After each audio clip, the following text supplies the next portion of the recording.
पूज्याय राघवेन्द्राय सत्यधर्मरताय च भजतां कल्पवृक्षाय नमतां कामधेनवे। ಆಲಯವೆಂದರೆ ಮಂತ್ರಾಲಯವೇ ಬೇರೆ ನಾ ಅರಿಯಲಾರೆ. ರಾಜನು ಎಂದರೆ ಶ್ರೀ ಗುರುರಾಜನೇ ಮತ್ತು ನಾ ತಿಳಿಯಲಾರೆ. ಆಲಯವೆಂದರೆ ಮಂತ್ರಾಲಯವೇ ಬೇರೆ ನಾ ಅರಿಯಲಾರೆ.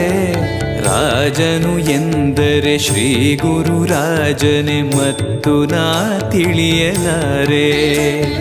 ಸಾಗರವ ಭವ ಸಾಗರವ ದಾಟುವ ವೈರಾಗ್ಯ ಕೊಡುವ ಶಾಶಿರದ ಹರಿನಾಮ